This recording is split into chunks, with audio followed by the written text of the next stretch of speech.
Well, since it is a little after 4, I'm going to ask people to introduce themselves. We have, well, we have quite a few alumni here, but the featured speakers today, along with Judy Garcia from the Career Center, are Ellie Vangela, Alex Galou, and Sabrina Lim. Judy, would you mind, like, should we just start with people saying like where they work now? And Yep, we can get started. Great. Well, everyone here is a very recent graduate, and they're all basically on at least one of their first jobs straight out of school. This is great. Bree, do you want to start and say where you work now and how long? Yeah, sure. Hi, everyone. My name is Sabrina Lim. I recently graduated from San Jose State in this past December, so very recent. And I am currently working at Workday as a technical writer. Great. Awesome. Great. Alex? Okay. Sure. Hi, thanks for having me. I'm Alex. I graduated December of 2019, so a few months before the pandemic, and I just started a job with Chronicle Books in San Francisco as an editorial fellow. Ellie? Congratulations. Thank you for being here. Yeah. I'm Ellie. I graduated last May, and I'm currently a communications specialist at Ubisoft. Ubisoft? Yes. All right. All right. All right. So I guess what I'll do is I'll just get started with the questions, and Noella, if that's okay. All right. All right. So so my first question to the three of you is, what made you decide to major in English in the first place? So whoever feels like starting, feel free. Sure, I'll start. I wanted to work in publishing from a young age, I think in high school. But my dad wasn't fond of the idea of me being an English major. So I applied to schools as a business major. I got accepted, and then I changed my major behind his back. And I graduated, and he had to be okay with it, basically. But I really wanted to do it because I am a huge reader, and I think that's probably a blanket statement for everybody in this room, but I really was interested to know the mechanics of publishing and the life cycle of a book. So that was my driving force to be an English major. That's great. All right. Yeah, I had really similar motivations. I have loved to read and write for pretty much as long as I can remember. But it took me a while to realize that English was something that I wanted to pursue. It wasn't even an option that I considered until about halfway through my time in community college.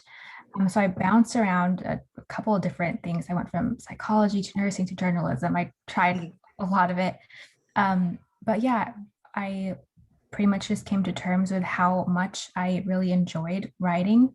I always excelled in my English classes, so I figured it was something that I should pursue. And then once I came to San Jose State, that's where I started learning more about technical writing. And it's where I officially declared my technical writing major.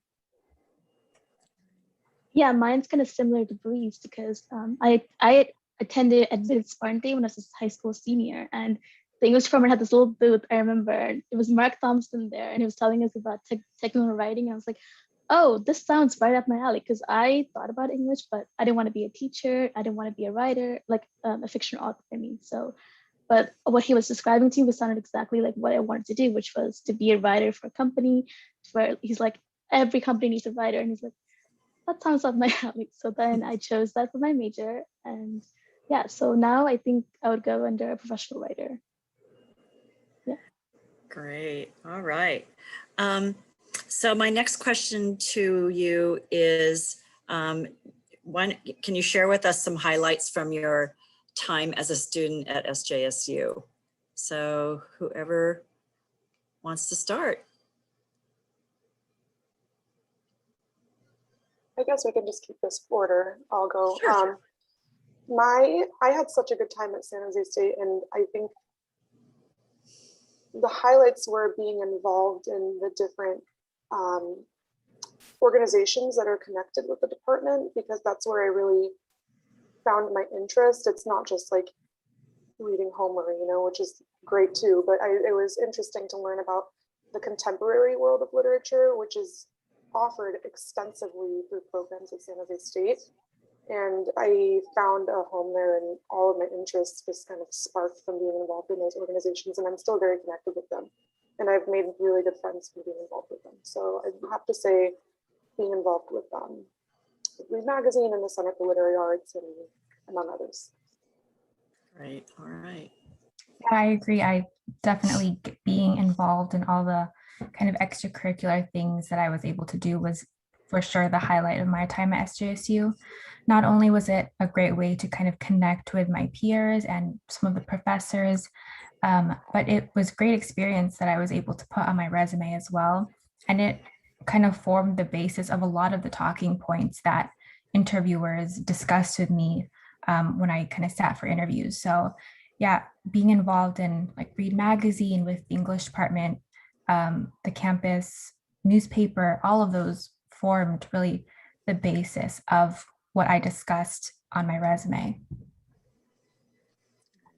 Following the Read Magazine thing, that was also my favorite experience as a student, because it was the first thing where, like, when it was published and I saw my name on the cover, it made me feel really proud. And I was like, that's what I want to do for the rest of my life, like be on the sidelines of things, not like, you know, front there. So that was a definite highlight. And that also inspired me to get a minor in PR, which is what I'm working right now. So definitely Read Magazine is a highlight for me.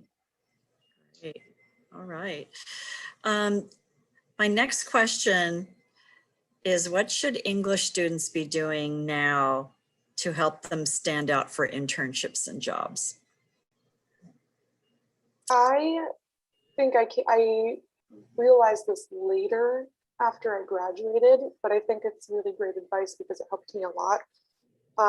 I discovered the power of informational interviews recently, and I would go onto LinkedIn, and any company that I was interested in, I would essentially bombard the employees there in a very polite way, and ask them to just meet with me for 15 minutes for coffee, especially if you're interested in the publishing industry, which is famously impacted and really difficult to enter. It's really effective to kind of force your way into people's lives and network that way. And I did that during the pandemic, so a lot of it was virtual anyway, but I would say connect with as many people as you can, even if they're not directly in a position that you'd like to be, but they will advocate for you and they will help you. They will look over your resume. They will connect you with their supervisors. And I would suggest, if you're in the middle of looking for internships or jobs, to scour the company and find people who will advocate for you. Yeah, I agree. I spoke with several technical writers when I was still a student, and from them I was able to kind of gauge what it would be like to be a technical writer. And at the time, a lot of what they were saying didn't really make sense to me because there was a lot of jargon involved in the discussion. But now that I am actually someone who is working as a technical writer, it makes so much sense. So it provided a good amount of kind of background information that I was able to rely on now that I am working. But on top of that, I would also say to jump at whatever way to get involved that you can. Kind of what I was saying in my previous answer. A lot of the experiences, even though they weren't really technical writing internships and jobs, a lot of that is what people wanted to hear about, because they know, like, as new graduates, they know that we're not experts yet, but all they care about is that you have the training and you kind of have what it takes to be able to learn how. Kind of going on the same lines, I was an intern in my company for 11 months and they just brought me on full time. So I've been interviewing new interns with my other coworkers. So I feel like I really have like behind the scenes look into why they chose me. And my manager told me the thing that stood out on my resume was that I had a portfolio.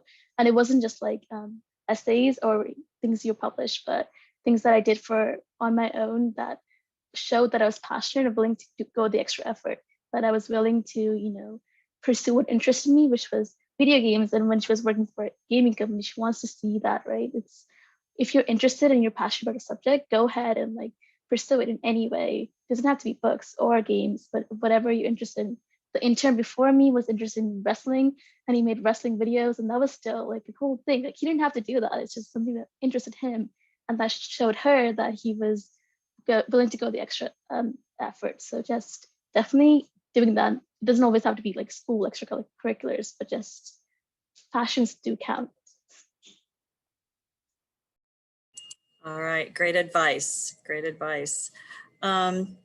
Okay, so my next question for the three of you is, and you've already touched on this, please talk about the importance of active networking and your suggestions for ways for students to network at SJSU.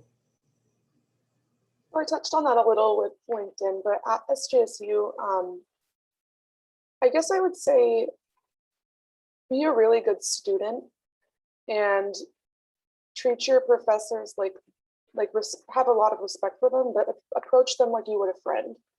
And I've had so much help from professors of every denomination, and you just have to not be threatened by professors, and almost in a way think of them as your much more knowledgeable equals, because they can help you network and connect, and their span is very wide. So I would say work really hard and prove to your teachers that you are a good student, which I'm sure everybody here is because you're at a career fair. But that's important, and they will advocate for you. So I think advocating is kind of the key word. Yeah, I think when we talk about networking, a lot of times the emphasis is placed on networking with professionals who are already in the field. But I think it's just as important to network with your peers, as in like your classmates, because those are the people who are going to be in the same field as you. And I've heard so many cases of, you know, people who were classmates in college advocating for their old classmates and trying to bring them into their current job, or maybe on the flip side, telling their bosses that a certain person isn't the best person to bring in and to hire. But yeah, I think forming genuine connections with your classmates and working hard in the class in group projects so that you can kind of show to them, to the people that you will be in the field with, that you are a hard worker and you have what it takes to be, you know, working alongside them.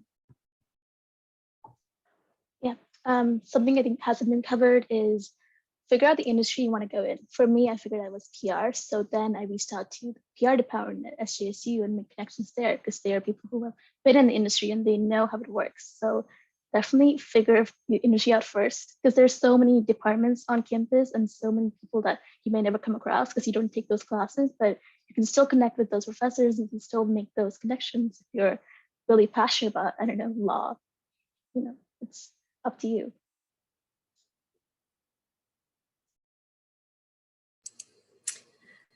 Okay, so my next question is, I want to talk about the pandemic a little bit. So I'd like to know from you, how has the pandemic affected your work, and how are you adjusting to change these days as far as your work and life?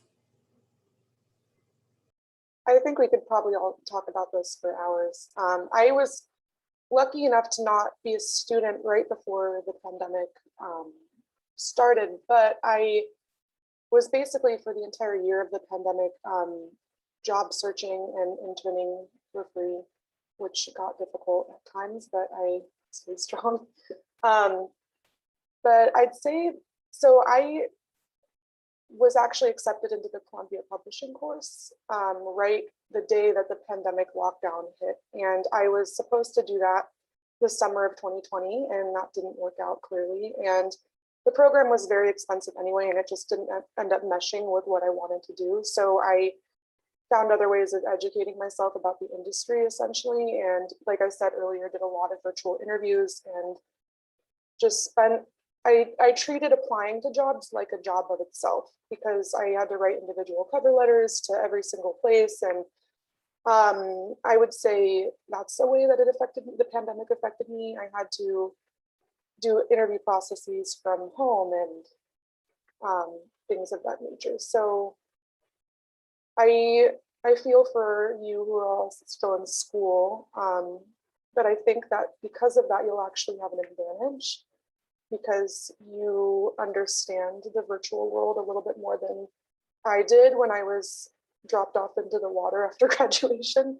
So use that as a leg up is my advice to you, because I think that you are all superheroes if you can do college classes on the internet. Yeah, so I was a student for all of 2020, so I've kind of been in this whole virtual thing for a while now, and this is basically just normal to me now. So in that sense, things aren't too drastically different now that I am, virtually working. But I think the real challenge is going to come when I shift from like virtual working to in-person working, because it's just a different environment. But I think the biggest way that it has affected my work is I'm not really able to connect with my coworkers in a way that I might be able to in the office. I'm not able to get the help that I would normally be able to. So a lot of it has been self-learning right now. I'm fairly new to the job, so yeah, it's really relying on my own research skills, I think. I definitely echo that. I started my internship and finished it in this exact place that I'm sitting here right now. So it doesn't feel like anything's changed except I get a salary now. It's weird. It's definitely more of a, I would say, barrier to connect with your coworkers because it feels so official to like set up a meeting on a calendar, and you can't just ask them a question you might ask when you're in the office together. But so I really recommend that don't think of it as that scary. Like it took me 6 months to just be like, can I call you for like 5 minutes to have a quick question that I can't type out, but I want to figure out how to do this. So that's definitely something to get through. And I also think that when I was doing a lot of these interviews for the next intern coming in, we had a lot of students right now talking about how like everything changed. So I just stopped going to my club, or I gave up all my projects. And that was kind of a bummer to listen to as a interviewee, but also I could tell like my manager was like, you didn't do anything else. Like you just dropped and you were like, oh, I'm just gonna sit at home. Like it's not like, it doesn't really show work ethic. And she told me afterwards, she was like, you can teach them any activities to do, any duties, but you can't teach them a work ethic. And if they're just gonna like give up because something changed, that's not very helpful to us either, because we are doing things remotely. We've all had to pivot. So if you can find new opportunities for yourself, like a new intern we're bringing on, like she made a whole Instagram for herself because she can go outside and protest like all the atrocities that was happening last year. And that was really interesting for me to hear that she was finding an outlet for her creativity and finding some way to be creative even in an online space. So things like that, even if you can't go to club meetings or anything like that, find other ways. It's totally possible. It doesn't have to be a big deal. That's a small Instagram account, right? But it still shows that she's going the extra effort. So pivoting in a pandemic doesn't always have to be like, I give up on everything. All right. Again, just excellent advice. Okay, so my next question is to all of you.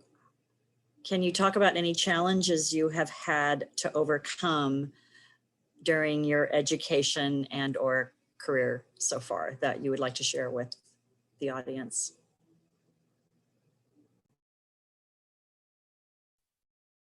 I'd say mine is very industry specific. I think publishing is famously doing a lot of work to undo some horrible things about itself, and learning about how, really experiencing when I was applying to jobs at Penguin Random House and Simon & Schuster and Macmillan and areas like that, the Big Five, learning how truly corporate it is was a little bit heartbreaking. And so that was a big challenge because I would apply to probably a job to 5 a week from one of those publishers. And unless you know somebody, it was virtually impossible to get any sort of contact, which is why I started doing those informational interviews. But I ended up at the publisher of my dreams because they're independent and they're California based. And so that's how I kind of overcame the trouble. But I guess it would be I guess realizing that my dream of being a publisher and working in editorial was not going to be as easy as I always thought it would. It was a big heartbreak, but yeah, so just, I would say stay really motivated if you're interested in publishing. And I can't tell you, I had a whole Trello board of my rejections. I probably got 75 to 120 rejections over the last year. It was really, really tough. But once I finally got a job, it was, I popped a bottle of champagne, if that tells you anything. So. So mine is kind of specific to the pandemic. The past year, or in 2020 as a whole, was, I think, the busiest year that I've had as a student. I was doing a lot of extracurriculars, internships, clubs, things like that. And it was really difficult to learn how to prioritize everything and still give everything the attention and care, I guess, that each project deserved, because I wanted to put a genuine effort into whatever I was working on. But eventually I did kind of find my way and figure out how to do that. And interestingly, that's kind of a lot of what people who are hiring me or interviewing me wanted to hear about, especially as a technical writer, because a lot of technical writers work in agile environments. They're working in 2-week sprints, so things are changing constantly. And so they wanted to know how I fared in that kind of environment. And I'm not sure what years everyone here is in, but another challenge that I faced was when I had first come into SJSU, it was just such a drastic change to go from a community college and then to now this 4-year university. It took a lot of adjusting. And I think at that point, I was only taking 3 classes. And then by the end, I was taking 5 or 6. So it takes a while to kind of get into the kind of rhythm of things, I guess. So be gentle with yourself as you're kind of learning how it goes. Yeah, I definitely echo what Bree and Alex both said. For me, I think the biggest challenge was I didn't know which industry I wanted to go in until like my last year.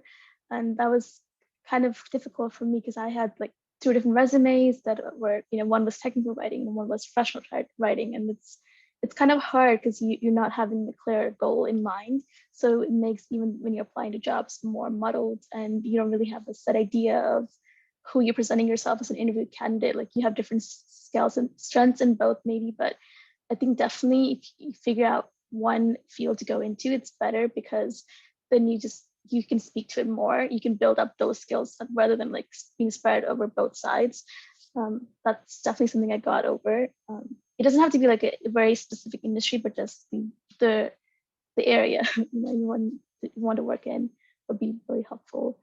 Professional wise, I started in the pandemic, so I've never met any of my coworkers, but they all know each other. So that was kind of intimidating because I was like, oh, I don't know any of these people, and they all knew each other. They all knew how the processes work. So I think it took a little bit longer for me to get used to everything and not feel as scared to speak up in meetings. So they wanted to hear what I said, but it was just, they didn't know me much yet. And even I remember one of them sent a picture and I was like, oh, they all have legs, which was really obvious, but just like I've always just seen them from the head up. So things like that you get used to when you're working remotely, that I didn't really realize would be a big deal, but it is. Yeah, it's definitely more of a barrier to get to know other people.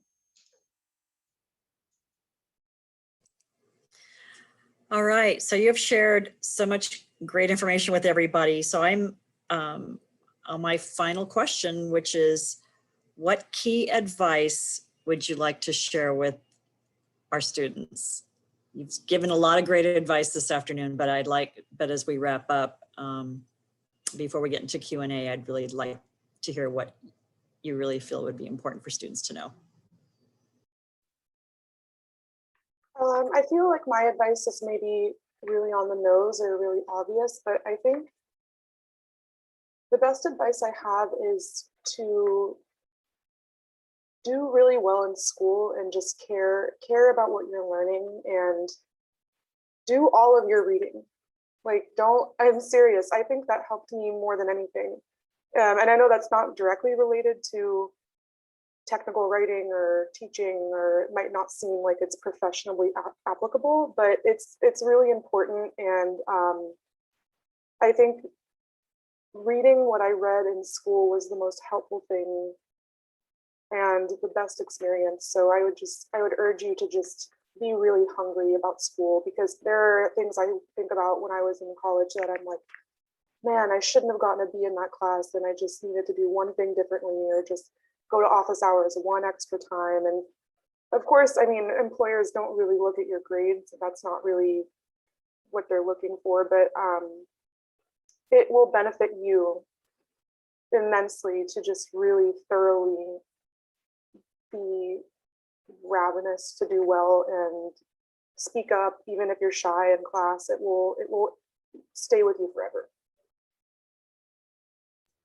Yeah, on that note, I think it's also really important to not forget about your literature classes and those classes where you're doing research projects, because one thing that I've kind of realized in relation to technical writing in particular is that it's not just enough to be a good writer, you also need to know how to be a good researcher, because 60% of the job is research. You're not doing as much writing in comparison to how much you need to be going through old documents, learning the product. And so those kinds of assignments in school really do form a great foundation for a job like technical writing.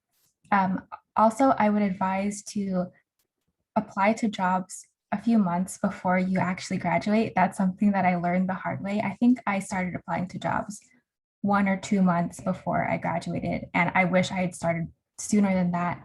And it sounds extreme, but especially now in the job market that we have with the pandemic, everything is just kind of, it's messy and everything takes so long. I still receive rejection letters to this day.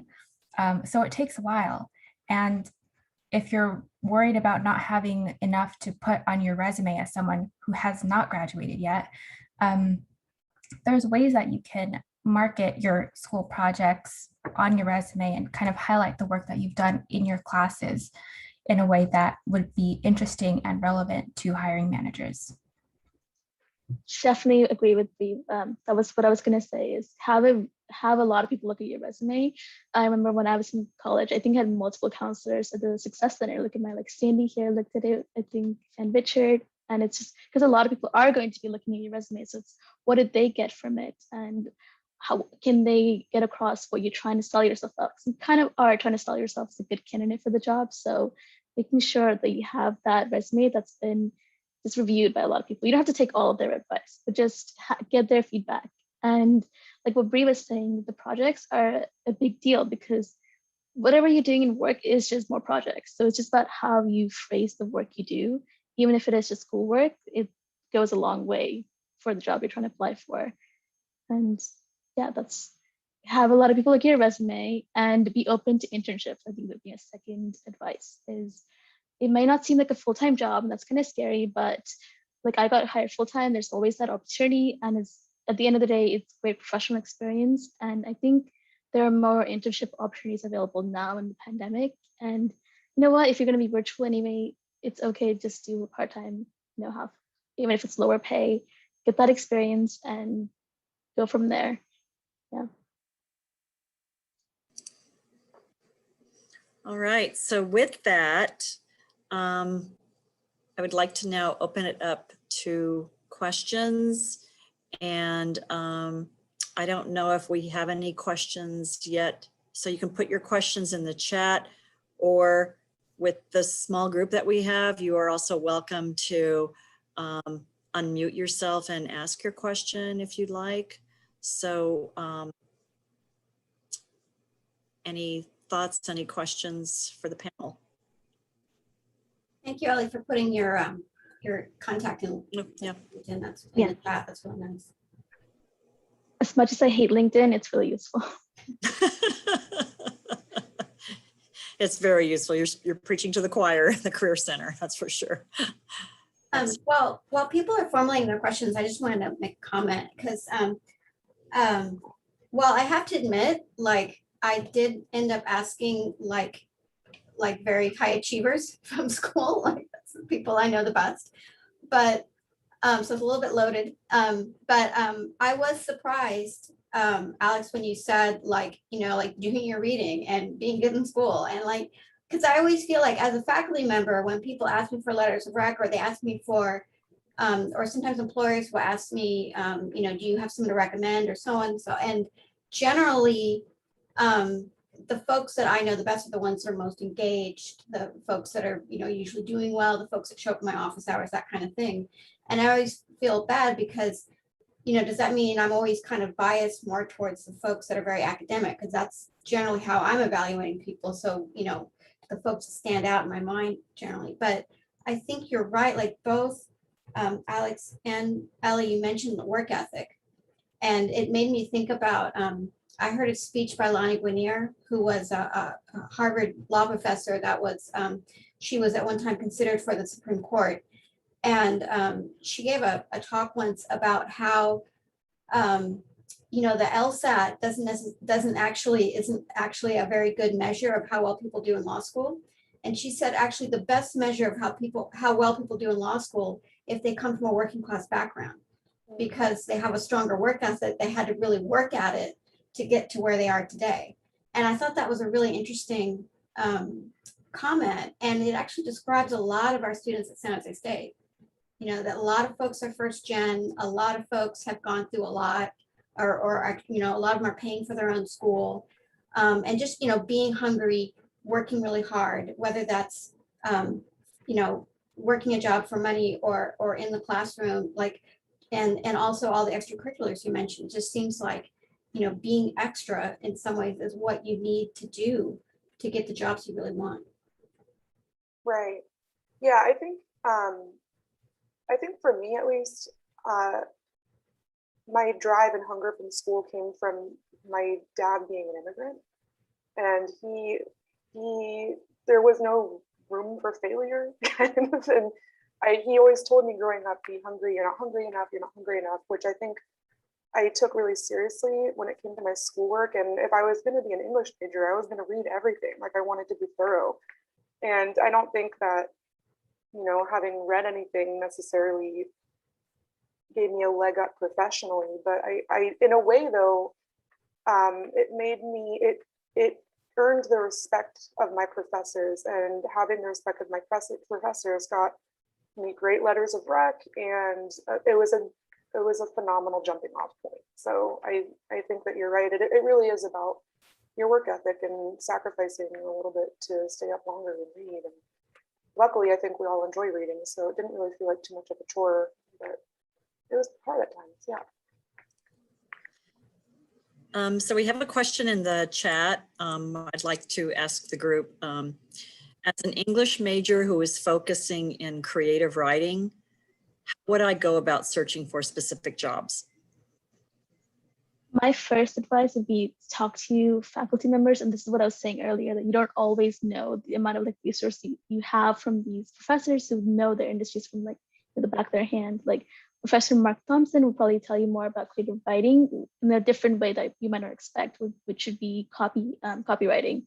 You're still creative writing, but it's not as, I guess it's not as interesting, but it's a profession that's needed in a lot of companies. And it's the people who write all the, the back of products, all the copy, everything you might imagine. That still requires a lot of creative energy. That's still something a lot of people are hiring for, and that might still, engage your mind creatively.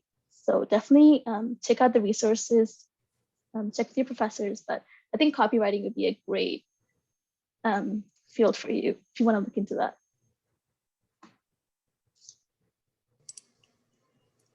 Any other thoughts?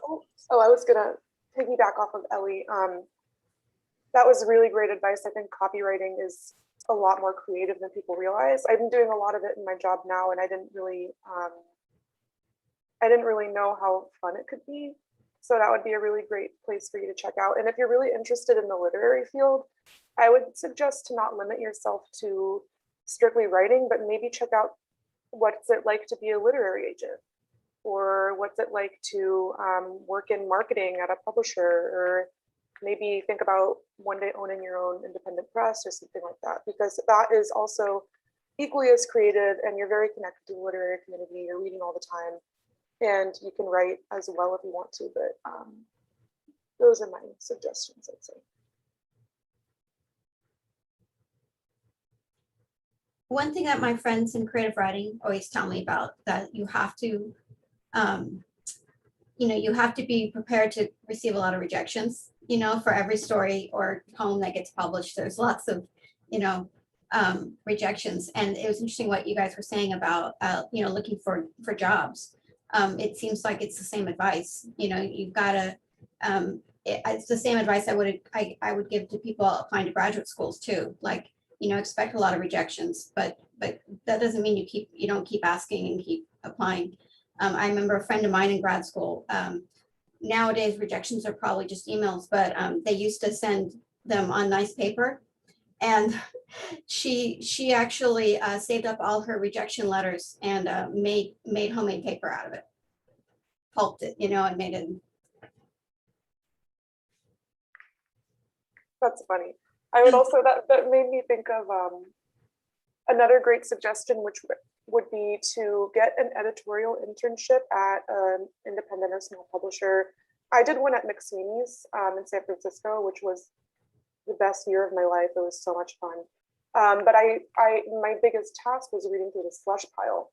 So I developed a huge, my tastes really developed because I was reading so many different types of things, and I was learning, what's up to their standard and what's not. So if you have a chance to read through a slush pile and you're a creative writer, I think that's really important for your writing. All right, so we still have time for questions or any thoughts. So for all of you here, here's your chance. Hi, Alec. Hey.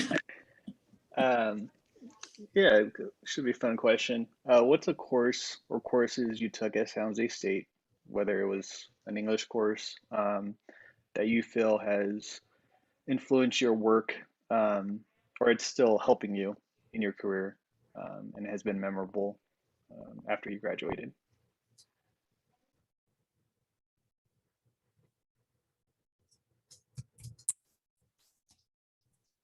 I think it's sorry, Bree, I didn't want to cut you Oh, off. go ahead. Yeah. Okay, I think it's English 107.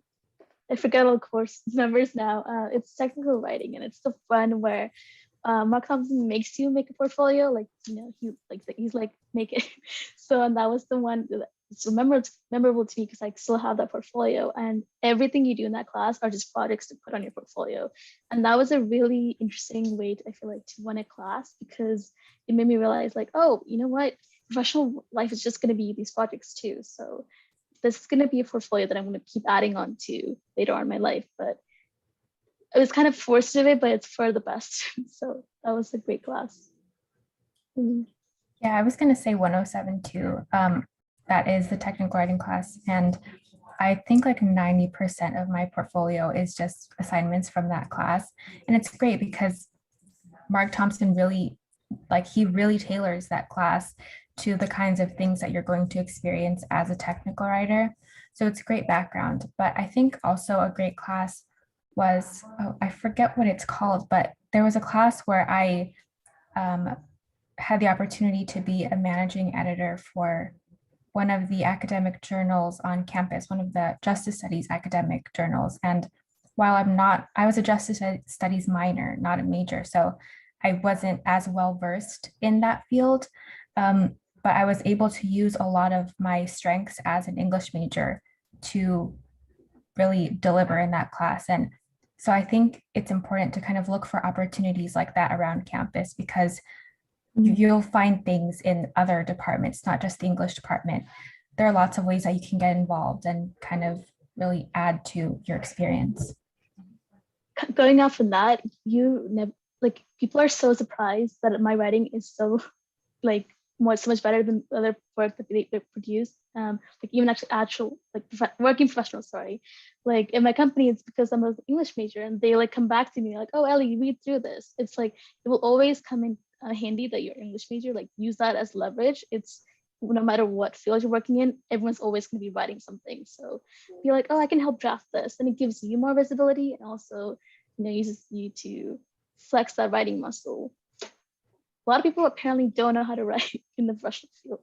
That's what I hear. Yeah. You would be surprised, like even at at the university, I'm on committees mostly with PhDs, and they're always like, can you write this for us? So it's it's kind of a pain, because they also think that, like our degrees are in grammar and not necessarily in, the various, areas that we've chosen. But it is true though, that if people lean on you to do the writing, one, you might get, you need to be careful that you're not exploited doing more of their work. But on the other hand, you get to shape the message. So like in committees, when they want me to help with the policy, well, guess who gets to write it? You know what I mean? So it does give you more power when you if you want it. Yeah, interestingly, I don't know if this seems reductive, or I was surprised at my own answer to this question. And I think 100W was one of the most valuable classes I ever took at San Jose State. And I was really shocked at how little I knew. And I thought I knew a lot. So that was a really helpful class. I didn't take 107 because I wasn't in the tech writing concentration, which I think in retrospect I would have done because I've heard so many phenomenal things about the courses. But I'd say 100W was really great. And Read Magazine, which is a class too, if you have room in your schedule, just do it. It's so much fun. I would recommend it, and you learn a lot. All right, so I have another question. So this is the question: what can you recommend for someone who graduated a few years ago? And this individual has a bachelor's in journalism. In terms of finding ways to keep my resume relevant and network, maybe something you noticed specifically in the work setting.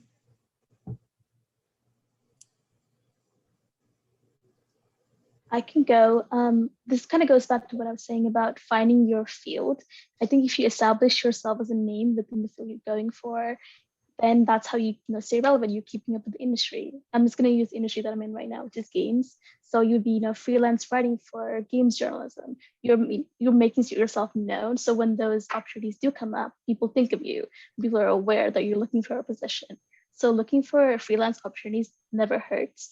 But especially if you're doing it in a field you're interested in, that means you're going to end up where you want to be anyway. So definitely keep finding freelance opportunities if you can.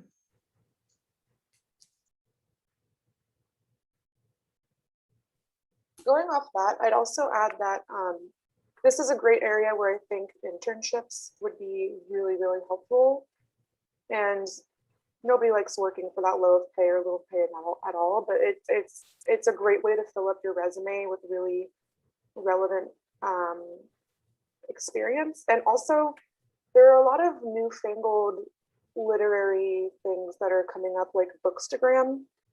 I don't know if you're familiar. It's like the book Instagram, and it's this whole community of people who review books. Publishers send them books. There are people who just post these gorgeous pictures of books and talk about what books they like. There's niche categories in each. And when I found out about that, I was like, I gotta do that. So I started one. And a friend of mine who actually works at marketing at Penguin Random House now, she got her job by talking about her Bookstagram account. I mean, in the interview, she basically talked about how she runs a Bookstagram account for an hour and a half, and then she got a marketing job at Penguin Random House. So look in these kind of niche Twitter, Instagram areas, especially if you're interested in publishing, because that's where so much of the industry lives. So I'm going to add something as well as a career counselor for H&A is something I really advise students all the time is definitely the importance of having a LinkedIn profile. And I know a lot of students have one, and some are still figuring it out. But for this question, you know, to me, what I do is I direct students, I show students how to get to the San Jose State University homepage on LinkedIn, and then look for alumni with your degree. Start there. So for this question, I would look up maybe journalism and look for alumni over the last maybe 3-4 years. And then you're going to see things like where they work, what role are they in, what position are they holding. And then as you start looking at profiles, you're going to find alumni who are working for companies you probably had never thought to apply to. Some of them may be freelancing, contract, all kinds of things, but LinkedIn is my go-to for all of this kind of thing. And when I share this information with students, it's really enlightening to them. They go, wow, I never even thought about all this. And at the same time, it's a good way to also figure out how to update your profile. If you haven't looked at it in a while, you need a new photo or new update your summary, things like that. So the other thing I advise students is look at some of these profiles really carefully and see how alumni are continuing to market themselves and update their profiles. And that will give you some really good ideas as well.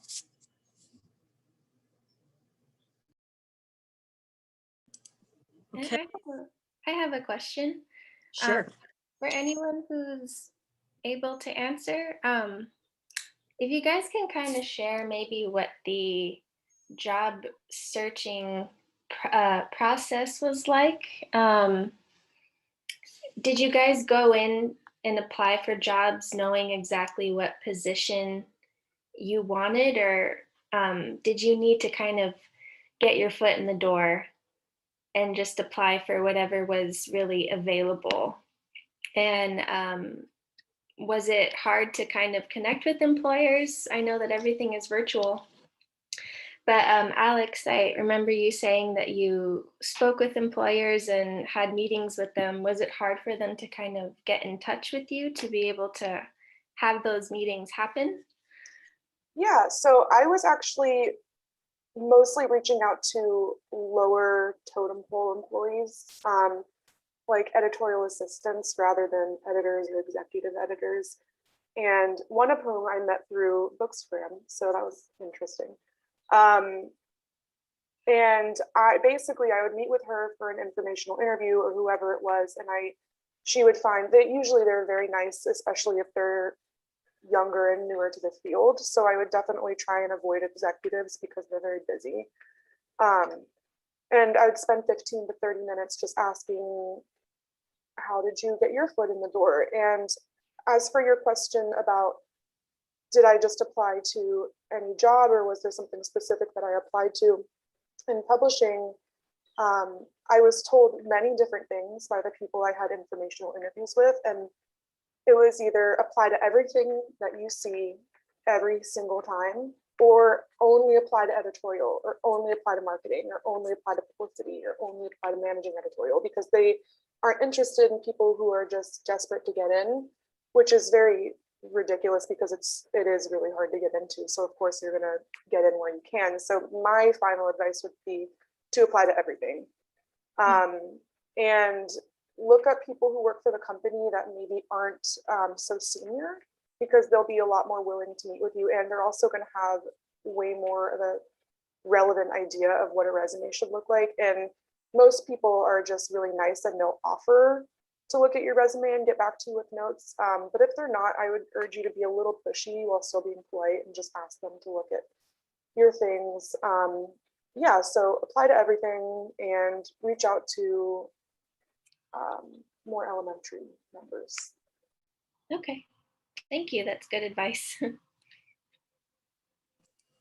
All right, so we only have a couple more minutes. Are there any other final questions before we wrap up?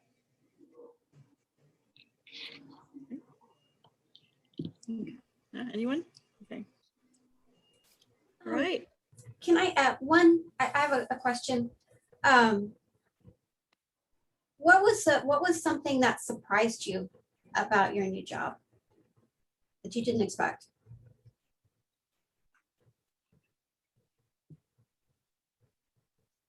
I can go and say that it's the amount of people that are in the company, which might be like kind of like obvious, but I never realized there's so many different teams within a company, like brand, marketing, and HR, legal, and they're all separate, and they're all like, you know, they have all their departments, and it's very official, and it's kind of like overwhelming to see all those names from like your email list too. That was like that's a huge surprise for me. It's like just getting to know that there's, yeah, you're just one part of this giant company.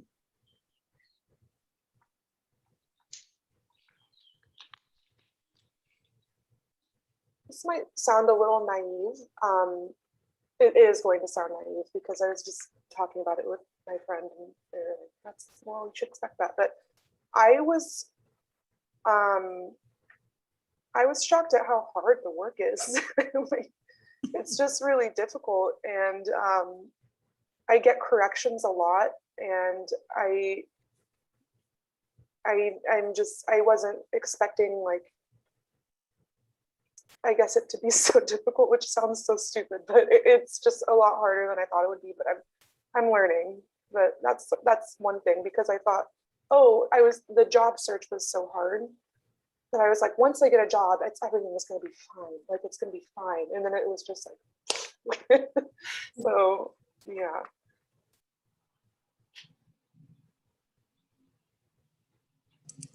Okay, so we have I just want to have one more question before another question. What advice do you have for someone who is unsure about what to do with their English degree?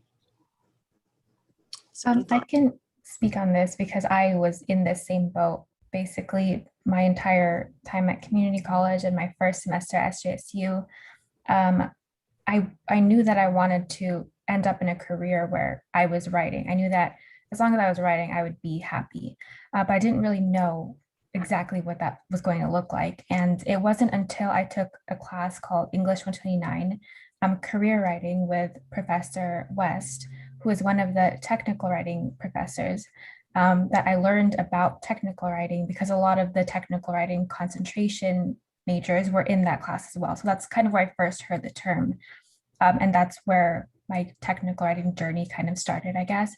So my advice would be to take classes in the major that interest you so that you can kind of dip your toe into all these different areas of English.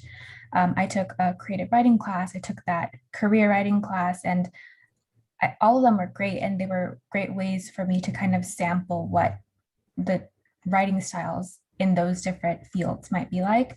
So I would definitely say take other classes outside of, or I guess more specific classes within the major, and also try and get internships. Just to, I mean, that sounds obvious, but internships are a great way to also sample a career as well. I would suggest even more broad than that, like not even just English classes, but if there's any thing you ever thought about, like I've always been really interested in philosophy, so I took 2 philosophy classes my freshman year. To do those GEs, I try to be as experimental as possible. Like I took an astronomy class, a psychology class, just to see if any of them really spoke to me. And that even like exploring my options made me realize, oh, I want to do writing. This is too broad for me. It's too scientific for me. So even in that way, it was helpful. So definitely explore your interests. And like I was saying, every company needs a writer in some form. So every field needs you and your English expertise. So it's just that you find the field that speaks to you and then you pursue that. And to add on to that, I'd also say don't be afraid of pursuing something because it's like a leisurely habit of yours, because that's how it was for me. I really liked literary fiction and reading, and I was too scared to make a career out of that. But if what you read is like fantasy, or if that's something that you're interested in, that's a possibility for you to work into. It doesn't just have to be a hobby. That is all great advice. So on that note, it is about 5 o'clock. So Thank you all. Anybody has anything? Great. Thank you, everyone. Thank you so much. This was just really insightful. Thanks for having us. Tell your Thank you for friends. inviting. I will get this, I will try to get this on the, our YouTube page, so your friends can see it too. Cool. All right. All right, everyone. We'll have a good evening and weekend, and thank you again so much. Thank you. Good luck. Thanks, everyone. Bye. Bye. Thank you.